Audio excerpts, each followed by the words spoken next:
Good evening. My name is Avery Joan Faust, and tonight I'm standing in front of the historic Charles Inn here in West Market Square in Bangor. With over 150 years of use, this building has seen many people come and go. However, according to legend, not all of those people might have left. As a hotel since 1983, the building hasn't kept the same owners for more than a decade. It's in a constant cycle of being sold and renovated. Tonight, I want to explore the complicated history of the Phoenix Block, home of the Charles Inn, and figure out what has actually been happening there.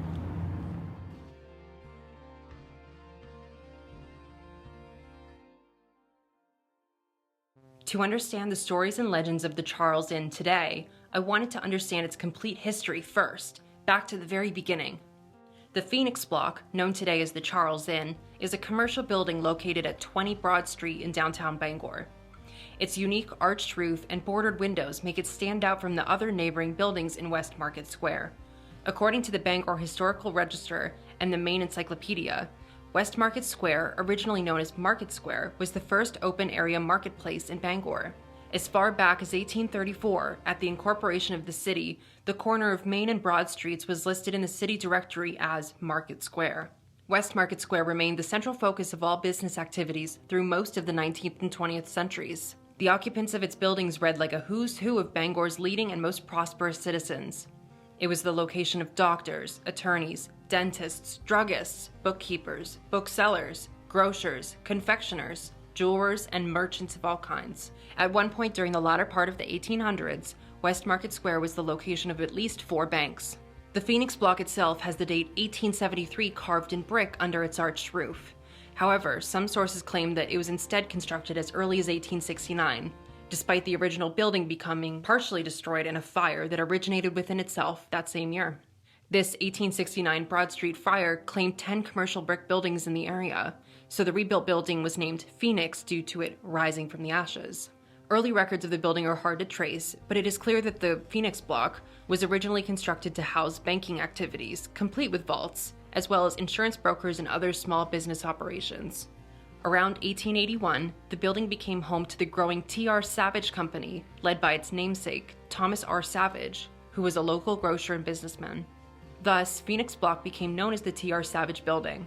His company specialized in wholesale grocery and consumable products, and would supply the Bangor area for nearly half a century to come. Around 1947, Thomas's granddaughter Bootel Savage would take over management of the company and help them expand into other parts of the city. The company began building new warehouse and office space on Hammond Street near city limits in 1948 and would eventually vacate the Phoenix Block. Between 1948 and 1951, the mostly vacant building, still known as the T.R. Savage Building, became a multi-purpose space for the community. It held rummage sales and even the American Legion convention headquarters. However, its second era began in 1952, when a local, family-owned company called Viner's Music began seeking additional space. They were growing from their original location in Pickering Square and looked to create a storefront at 20 Broad Street. Meanwhile, in 1955, former owner T.R. Savage Company would merge with and be absorbed by the rapidly growing Hannaford's Company, which had begun acquiring other local food distributors. This second era of the Phoenix Block lasted from 1952 until 1981, when Viner's Music Company decided to leave downtown Bangor. In an article, they cited the reasons for their leave as the changing landscape of commerce in the area, due to competition from the new local shopping centers and the Bangor Mall. The Phoenix Block would again become vacant, but not for long. In the spring of 1983, the building went under construction to be reconstructed into a hotel. This new hotel, called the Phoenix Inn, would open in September 1983 under the management of owner Alan Jenkins. The third era of Phoenix Block's history as a hotel would not see the same success as the previous business models. One might even call this new era cursed.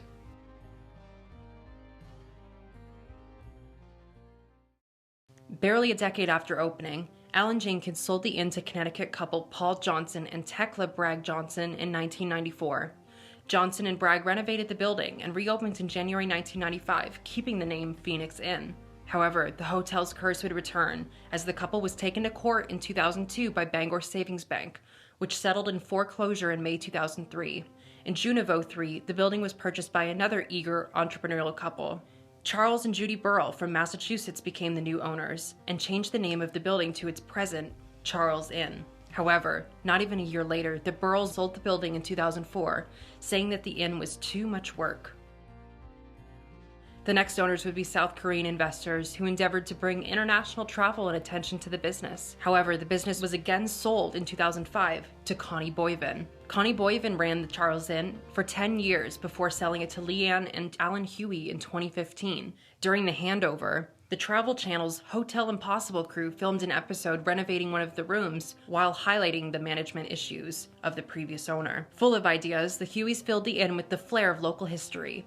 Their marketing strategy also included creating an established social media presence to attract and retain local customers. The new owners developed many themed suites to mirror Bangor's rich history and prominent figures, including a Stephen King suite, a Brady Gang suite, Hannibal Hamlin, the Great Bangor Fire of 1911, and more.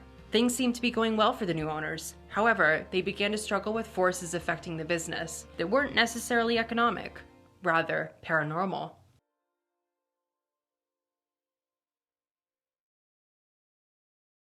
In 2017, local radio station Q106.5 added the Charles Inn to its list of the most haunted places in Bangor. They reported, and I quote, "According to the Bangor Historical Society ghost tour guide, Matt Bishop, this may be one of the most haunted places in downtown Bangor.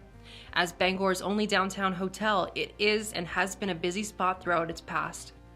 Some of the spooks include a Union soldier who was trying to help during the Civil War, but paid the ultimate price when he was hit in the head by a brick. Another frequent occurrence is that of a woman in white. She may be the one responsible for keeping a few of the rooms quite chilly. Reviews on TripAdvisor complain about rooms that no matter what will not warm up. Other reviews boast the unique location, decor, and even sleeping. Even more interestingly, these local legends would begin to surface from the inn's owners themselves. In 2018, owners Leanne and Alan Huey were interviewed by News Center Maine. To quote the article, "The two entrepreneurs set out to give the old hotel new life. That's when they started experiencing things that couldn't be explained." Leanne says she's seen wine glasses fly across the room on their own. The Hueys and the guests alike said they've heard voices, squeaking floors, and knocking on doors. At the end of 2018, the Hueys reached out to the TV crew of East Coast Ghost Trackers to take a look. The visit of East Coast Ghost Trackers and findings of the crew would lead to the Hueys designating room number 305 as the quote-unquote mostly ghostly room, as shared on the business Facebook page in 2019. It seemed that embracing the strange occurrences could be used as a marketing strategy to attract even more customers. However, local praise turned to backlash in June of 2021 as Leanne made public statements against the LGBT community and their pride activities happening outside the Charles Inn in West Market Square. In the since-deleted Facebook video, she claimed that the rainbow decorations offended her Christian childhood memories of the symbol representing God's love for the earth after the storm. She also complained about the open expression of the LGBT community, citing that she had a gay child which she used to justify sharing her views. Myself, as a trans woman celebrating Pride last year while recovering from my final transition surgery, I was very appalled by her comments and began to associate the Charles Inn with such sentiments. Apparently, such backlash is bad for business, as Leanne began doing damage control immediately. She posted an apology essay to the Facebook group for the Pride activities, backtracking her statements and intensely asking others to take down re-uploaded copies of her video. Even the Charles Inn staff itself was blindsided by her views, responding to customer messages by saying that some of them were in fact themselves members of the LGBT community. By the next month, the Hueys reportedly listed the business for sale on July 14th.